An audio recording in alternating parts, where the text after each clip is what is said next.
Hi everyone, it's Dr. Brad Meyer from Stephen F. Austin State University, where I'm the Associate Professor of Percussion. My first tip for the ATSSB 2-mallet etude is about rolls. We're going to talk about speed, and we're also going to talk about accented versus unaccented rolls.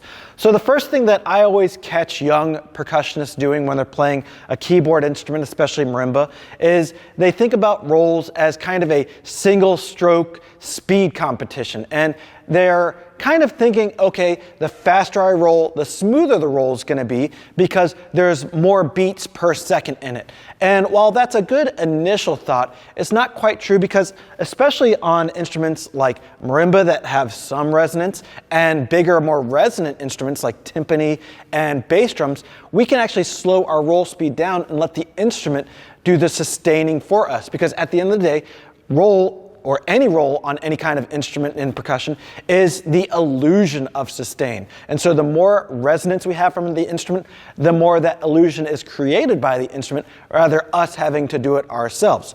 So when we're playing marimba, if we're in the higher range, we want to roll a little faster, and if we're in the lower range, we want to roll a little slower. So what I want to avoid, though, is a really fast roll, something that sounds really hectic, chaotic, and uneven that sounds like this.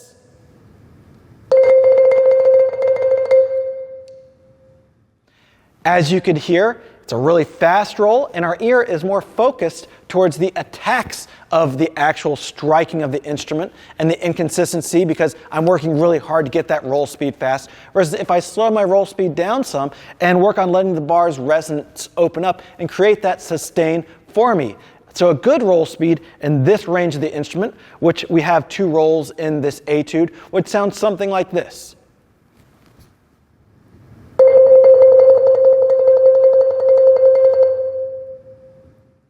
So that's a nice relaxed roll speed. Now, this etude doesn't have lower rolls, but if I had a low roll, I might do something that's a little slower like this in the lower register. Again, not forcing the roll speed or sound. Instead, I'm letting the instrument do the maintaining and the sustaining for me. So when we talk about rolls, we should also talk about where to play on the bar. Now, some of us, when we learn to play mallets, we do what I call the train tracks, where one mallet will be in front of the other. If we do that, that's okay. We simply want to make sure that right in between is where the center of the bar is. We don't want one mallet to be on the center and for this other mallet to be close to the node, because then we're going to get a really uneven sound that can sound something like this.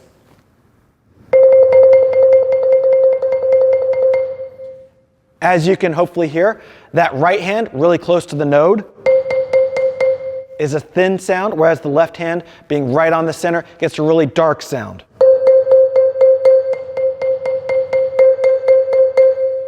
And when we're thinking about rolls, we're trying to think about evenness and sustain. So instead, what I want to do is try to split that center exactly with my two mallets so that I get as even a roll as possible that sounds like this.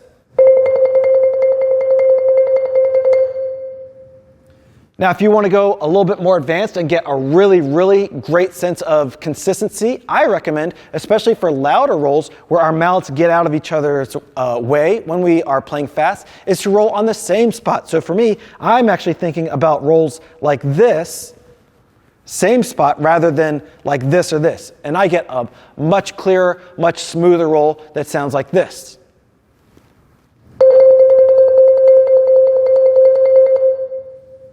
So work with your rolls, whether it's the kind of train track staggered method or same spot method. Just make sure that you're rolling usually at a slower speed than probably what you ideally think.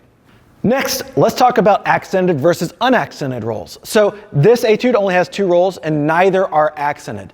And what I hear a lot of students do when they're playing rolls, especially on, whatever instrument, snare drum, marimba, but especially marimba, is they come in really hard on the beginning to try to really think about the attack, and they're not focused on the actual sustain. And so both of our rolls in this etude are generally somewhere around forte, and so we want to make sure that we're not coming up here and jumping in, and instead we're going right from here, which would be the forte volumes height, and maintaining there, so that we hear something like this,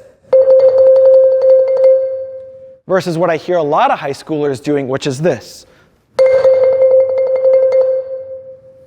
As you can tell, the first one was a nice non-accented roll, nice full sustain, whereas the second one was almost like a fortissimo accent and then dropped down to kind of like a mezzo forte minus, which we don't want if it's not an accented, version of a roll. So make sure you're listening and thinking about your rolls as you play them in this etude. Best of luck on your upcoming audition.